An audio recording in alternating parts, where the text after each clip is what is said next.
यहाँ करके पता चला कि पौराणिक महत्व का यह मंदिर है। मानने को बहुत चीजें ऐसी हैं जो लोग मान भी रहे हैं और नहीं भी मान रहे। जो भी श्रद्धालु मनोकामना मांगते हैं वो पूर्ण होती है यहाँ पे।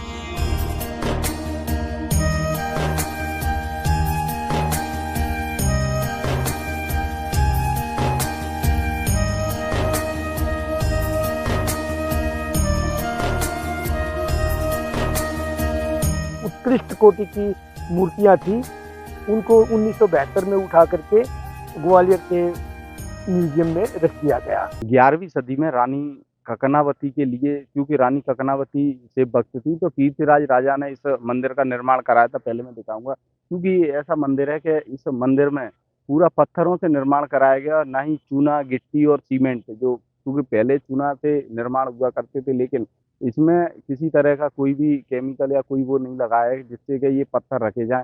क्योंकि कई किंवदंतियां भी इसको लेकर आते हैं। आज महाशिवरात्रि है, उसको लेकर काफी बाहर से भी लोग आ रहे हैं। काफी श्रद्धालु मेरे साथ हैं, वो भी यहाँ पर खड़े हुए हैं। उन लोगों से भी बातचीत करते हैं, क्योंकि क्या इतिहास है इन मंदिर का, क्या इन लोगों को जानकारी है और कहाँ से ये लोग आए हैं, क्योंकि काफी प्राचीन मंदिर बताया जा रहा है ये। दादा, क्या जानकारी है इस मंदिर के बारे में? क्या वैसे मैं अपने बारे में बताऊंगा। हम 5 जने हरियाणा से आए हैं, भिवानी हमारा जिला है, कुशीनगर से आए हैं। ककन मंदिर का कनक मठ मंदिर का चर्चा हमने बहुत कई वर्षों से की हुई थी, लेकिन इस सौभाग्य की बात है कि हमने शिवरात्रि का दिन चुना कि इसके अंदर हम इसके दर्शन करें। यहाँ करके पता चला कि पौराणिक महत्व का यह मंदिर है, क्योंकि बाणासुर की जो राजधानी होती थी शोणितपुर, इस प्रकार का व्याख्यान महाभारत में है, परंतु राजा सोनपाल ने इसका नाम सिंहोनिया रख दिया। उनकी रानी कनकावती उन्होंने ही इस मंदिर को बनवाया, और यहाँ आकर के पता चला कि इसके चारों ओर अनेक उत्कृष्ट कोटि की मूर्तियां थी, उनको 1972 में उठा करके ग्वालियर के म्यूजियम में रख दिया गया। साथ में इसका एक बात और है, इसकी काफी मूर्तियां टूटी हुई है। ये मुगल आक्रांताओं ने जिस प्रकार से उनकी वो जो बुत परस्ती को नहीं करते और हिंदू लोग मूर्ति पूजा को मानते हैं, तो उन मुगल आक्रांताओं ने अनेक मूर्तियों को खंडित किया हुआ है। ये बड़े दुख की बात है कि हिंदू समाज की फूट के कारण ही ऐसा हुआ। तो मेरी यहाँ तो यही इस पवित्र स्थान पर यह प्रार्थना रहेगी कि हिंदू समाज को एक होकर के हमारी जितनी भी पुरातत्व की दृष्टि से जो चीजें बची हुई है उनका संरक्षण करें, उनका संवर्धन करें, और जिस प्रकार की सफाई हमें रखनी चाहिए, इसके महत्व को और ज्यादा से ज्यादा चर्चा की जाए, ताकि ये एक धार्मिक स्थल के साथ साथ पर्यटन स्थल की दृष्टि से भी लोग यहाँ आए और यहाँ आसपास के लोगों को आजीविका का भी साधन बने। मैं आपके माध्यम से यही बिल्कुल, और भी लोग हैं। क्या इतिहास है इस मंदिर का? कहाँ किस तरीके से पूजा अर्चना होती है? कितने लोग आते हैं पूजा करने? लोग तो जैसे संडे होता है उस दिन ज्यादा आते हैं, संडे के बाद में बकाया दिन भी आते हैं, लेकिन मानने को बहुत चीजें ऐसी हैं जो लोग मान भी रहे हैं और नहीं भी मान रहे हैं। जैसे कि यहाँ 11वीं शताब्दी में बना है, आज 1200 साल हो गए, तब से 1200 सालों से ऐसे ही करण मंदिर खड़ा है। और लोगों का कहना है कि इस मंदिर में सुबह 4 बजे से पहले कोई पूजा नहीं कर सकता। अगर पूजा यानी देव अभी भी यहाँ आते हैं।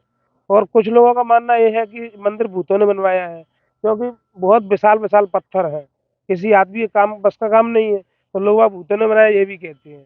फिर इसके बाद में इस पर एक बार बिजली भी गिरी थी, जो आप सामने देखिए, जो ऊपर जो फूल रखा है उस पर बिजली गिरी थी, तो यहाँ से 3 किलोमीटर दूर वो फूल जाके गिरा था। और भी तमाम चीजें हैं, जैसे यहाँ एक सुरंग है। सुरंग में क्या है, जैसे रानी जी ग्वालियर से या कहीं भी रहती वहां से आती थी ना पूजा करने, तो सुरंग द्वारा आती थी। तो वहाँ सुरंग की अंदर एक जो चकिया बोलते हैं ना, चकिया रखी है, उसको खोल देते थे तो सुरंग का दरवाजा अपने आप खुल जाता था, और यहाँ से ग्वालियर के किले तक सुरंग थी। बस। बिल्कुल, आज महाशिवरात्रि का पर्व है, कितने श्रद्धालु आ रहे हैं? क्या स्थिति बनी हुई है मंदिर की? हजारों की संख्या में श्रद्धालु यहाँ पहुंचेंगे आज। जो भी श्रद्धालु मनोकामना मांगते हैं वो पूर्ण होती है यहाँ पे। कुछ लोग शोरों से गंगा जल लेकर आते हैं, वो भी यहाँ पे चढ़ाते हैं। इतिहास क्या है मंदिर का? इतिहास यही है, राजा कीर्तिराज ने बनवाया था अपनी रानी के लिए। वो क्या है, शिव की इन्होंने भक्त थी, तो यहाँ पे कोई शिव मंदिर नहीं था, इसलिए उन्होंने उनके लिए बनवाया पूजा करने के लिए ये। और भी श्रद्धालु हैं हमारे साथ। दादा, कहाँ के रहने वाले हो, यहीं के हो? क्या इतिहास है इस मंदिर का, क्या जानकारी है? आप लोग काफी पुराने हो आप तो। सिवनी का रहने वाला हूँ, दिनकर सिंह तोमर मेरा नाम है। ये 11वीं सदी का है और बहुत ही सुंदर रमणीय स्थान है। और ऐसा बताते हैं कि राजा कीरराज जो कछवाहा वंश के थे, उनकी रानी ककनावती थी। उन्हीं की यादगार में उन्होंने इस मंदिर का निर्माण कराया। वो बहुत ही शिव की अनन्य भक्त थी। तो बहुत दूर दूर के पर्यटक लोग यहाँ आते हैं। और इस मंदिर की एक विशेषता है कि यहाँ ना तो कोई चूना सीमेंट, केवल शिलाएं एक दूसरे के सपोर्ट से ही टिकी हुई हैं। और बाकी सब शिव ही जाने।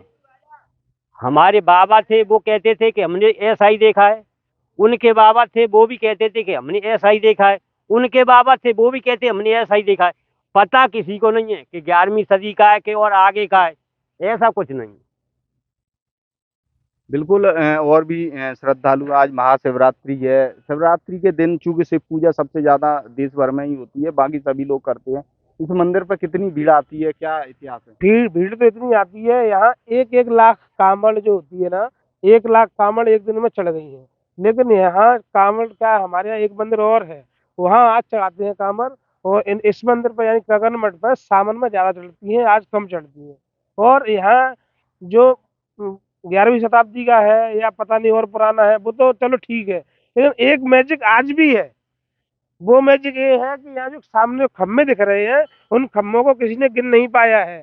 आप चूना या पेंसिल से मार्क करके भी उसको खम्भों को गिन नहीं पाते। क्यों, ऐसा क्यों है? अब ये नहीं पता, मैं गिनता हूँ, कहीं 60 होते हैं, कहीं 61 हो जाते हैं, कहीं 59 हो जाते हैं, लेकिन कोई गिन नहीं पाता है। इतना हमें पता है। मंदिर के बारे में क्या जानकारी है? आप लोग भी पूजा करने आए, हाथों में ये आपके बेलपत्र भी नजर आ रहे हैं, पानी भी है, क्या इतिहास है, किस तरीके से पूजा? भोले बाबा की कृपा है यहाँ पर, और पूरा क्षेत्र बहुत सुख है। और यहाँ पर कुछ ऐसा उल्टा सीधा काम नहीं हुआ है कि भोले बाबा की कृपा से यहाँ पूरे क्षेत्र के जैसे गांव बावरीपुरा, बसई, सकरोड़ी, सोनिया, लल्लू बसई और ये रूअरिया सब लोग यहाँ आते हैं। और कांवड़ आती है, सावन के महीने बहुत ज़्यादा चढ़ती हैं। इस टाइम पर थोड़ा आएंगी, पर अभी लेट हो गई हैं और जल्दी आएंगी। और अभी सावन का महीना होता तो यहाँ पे श्रद्धालु बनते नहीं। और शिवरात्रि का पर्व है, यहाँ पर सब पूजा पाठ करेंगे यहाँ आके। बिल्कुल, ये थे श्रद्धालु जो कि ककन मठ मंदिर पर पूजा अर्चना करने के लिए आए। ये तो सबकी अलग अलग चर्चाएं हैं, क्योंकि कुछ लोगों का मानना है कि ये भूतों ने बनाया था, कुछ लोगों का मानना है कि रानी ककनावती क्योंकि शिव भक्त थी, और वो यहाँ जो कि पूजा करने के लिए कोई आसपास कोई मंदिर नहीं था, इसलिए राजा कीर्त राज ने 11वीं सदी में इसका निर्माण कराया था। और उसके बाद लगातार यहाँ, क्योंकि अब तो पर्यटक स्थल में भी ये मंदिर आ गया है, तो यहाँ पर्यटन के लोग भी बाहर से, अन्य राज्यों से भी लोग आते हैं और पूजा अर्चना करते हैं। सत्येंद्र सिंह तोमर, IBC 24, मुरैना।